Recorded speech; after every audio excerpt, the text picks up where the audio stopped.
It was a wild year in politics. Donald Trump clinched the Republican nomination, survived 2 assassination attempts, and won the presidency in November. As for President Biden, he was in, then he was out.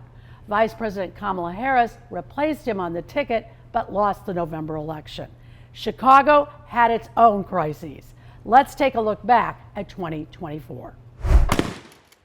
The beginning of 2024 was dominated with news globally about the Israel-Hamas war. And here in Chicago, Mayor Brandon Johnson cast the tie-breaking vote on a resolution calling for a ceasefire, a sign of just how divided the city council would be throughout the rest of the year. I will exercise my vote and my right, and I vote aye. There are 24 yeas, 23 nays. This motion passes. This is the third time we've won. In Iowa, former President Donald Trump easily won the Iowa caucuses, a big first step toward a November rematch with President Joe Biden. Then in February, Governor J.B. Pritzker making a rare appearance at City Hall. Part of our regular meetings between the city, the county, and the state. And migrants. Talking about, the asylum seekers and making sure that we're taking good care. As he met with the mayor and Cook County Board President Tony Preckwinkle to talk about the cost for the migrants still arriving in the city at that point. On March 6th, Nikki Haley suspended her presidential campaign, clearing the way for Trump to be the presumptive nominee. Trump's hush money trial began in April. In May, a guilty verdict. This was a rigged, disgraceful trial. The grand jury convicted him on all 34 counts of falsifying business records, making him the first former president convicted of felony crimes. And an important Illinois court case. Former Chicago Alderman Ed Burke was sentenced in June to 2 years in prison and a $2 million fine. He was convicted of illegally using his power to win private law business from developers. He is now serving in Thompson, Illinois. Also in June, a major shakeup in the presidential race. The Atlanta debate seen around the world between Biden and Trump. Dealing with everything we have to do with, look, if we finally beat Medicare. I really don't know what he said at the end of that sentence. I don't think he knows what he said either. Democrats quick to criticize their own candidate's performance, publicly saying he should exit the race, despite Biden's insistence that he wasn't going anywhere. Another stunning development in the race came on July 13th. A gunman opened fire during a Trump rally in Butler, Pennsylvania. The former president's ear grazed by a bullet. The Republican National Convention began 2 days later in Milwaukee. With calls for unity, Trump chose Ohio Senator J.D. Vance as his running mate, then addressed the assassination attempt publicly for the first time. There was blood pouring everywhere, and yet, in a certain way, I felt very safe because I had God on my side. I felt that. And who could forget July 21st? That's when Biden made a Sunday surprise announcement on social media that he was leaving the presidential race. And Biden endorsed Kamala Harris, his vice president. I pledge to you I will spend the coming weeks continuing to unite our party so that we are ready to win in November. Harris quickly building momentum and energizing the party, but she faced a difficult task.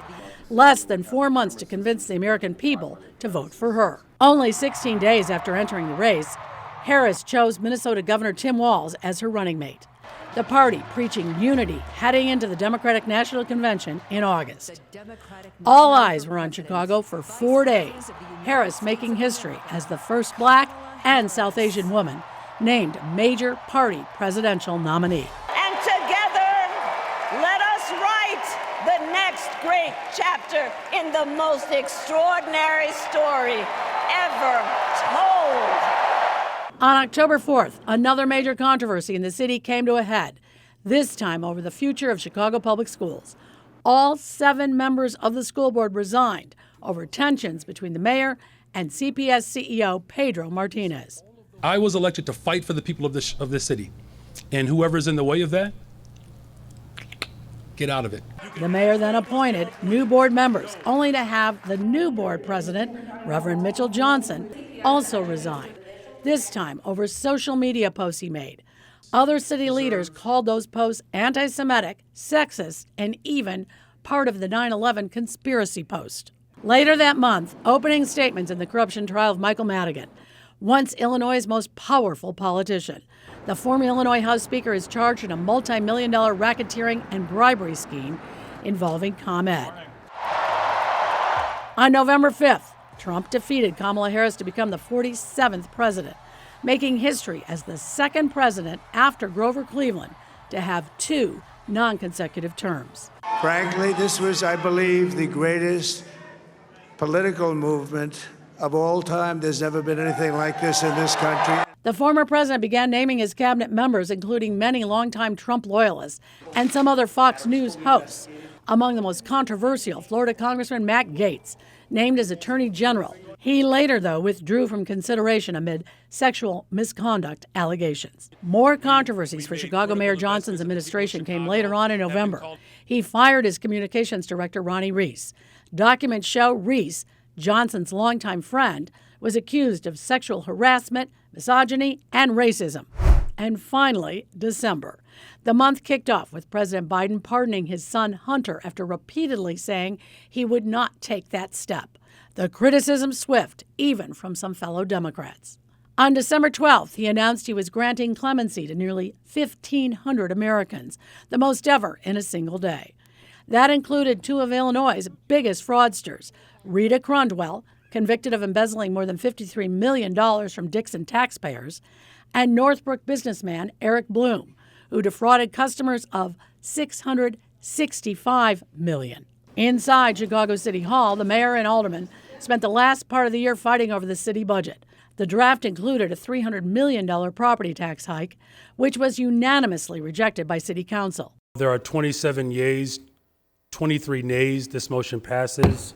Finally, on December 15th, the City Council voted to pass the 4th draft of the budget without raising property taxes. We raised about every other tax we could get our hands on, and the voters of Chicago, they should be angry about this. We made critical investments that the people of Chicago have been calling for. But the vote, 27-23, showed just how split the council is and how deep the mistrust is with Mayor Johnson heading into a new year.